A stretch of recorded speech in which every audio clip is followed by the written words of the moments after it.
আজকে মনটা খুবই খারাপ। কালকে রাতেই আপনার ওই আমার ডগটাকে সুন্দরভাবে ওষুধ টষুধ দিয়ে আমরা এখানে রেখে দিয়েছিলাম। এটা খুবই একটা সুন্দর জায়গা তাদেরকে রাখার জন্য। তাকে আমি পুরোটাই একা রাখছিলাম এখানে এখানে সুন্দরভাবে সে ছিল।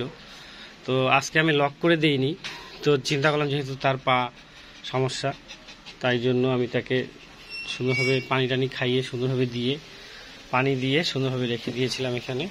সুন্দর একটা স্পেস তাকে রাখার জন্য। উপরে আমার লাসা ডগ আছে, সুন্দরভাবে পানি টানি সব কিছু দেওয়া ছিল। তার যত্নের আমরা এত সুন্দরভাবে যত্ন করার পরেও মানে হৃদয়ের কান্না কেউ দেখে না। সে দেখতেছি সকালে, এই যে সকালবেলা এখানে সে পড়ে আছে। আমার খুবই খারাপ লাগলো। সকালবেলা আমি রাতে সে কোনো চিল্লায়নি, কোনো কিছুই বলেনি। খুবই মনটা খারাপ হয়ে গেছে।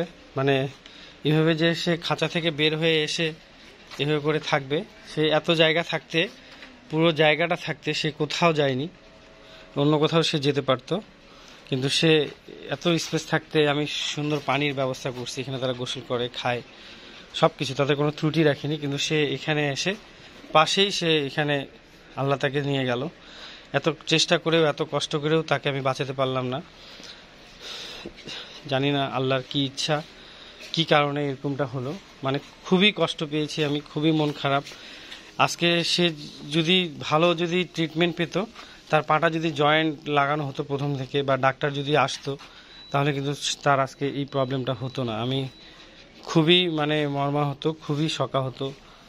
আমি হাজার চেষ্টা করেও তাকে এত টাকা পয়সা খরচ করেও তার পিছনে প্রথমে অন্যান্য টাকা ভিজিটতেও দিলাম ডাক্তারকে 1000 টাকা। ডাক্তার আমাকে নিজে বলল যে অন্যখানে যদি নিয়ে যান তাহলে আপনার ডগের পাটা কেটে ফেলতে হবে, কিন্তু আমি 1000 টাকা ভিজিট নিব, ঠিক করে দেব। কিন্তু টাকা নিল, সে দিলাম, কিন্তু সে পরে আর দেখতে আসলো না। সে যদি পরে দেখতে আসতো, তার পায়ের প্লাস্টারটা, ওই যে সোজাসুজি বাতাটা দিছিল, সেটা যদি না করে সে যদি আবার নতুন করে প্লাস্টারটা ওটা খুলে দিয়ে করে দিত, তাহলে কিন্তু আমার ডগটা আজকে বেঁচে থাকতো। খুবই মনটা খারাপ, খুব খারাপ লাগতেছে, কিছু বলতে পারতেছি না। আসলে আমি চাই ভালো ট্রিটমেন্ট, ভালো কিছু, কিন্তু আল্লাহর কি ইচ্ছা, হয়তো বা হায়াত মত আল্লাহর হাতে, এইভাবেই তার মৃত্যু ছিল। তাকে একটু ভালোভাবে রাখি।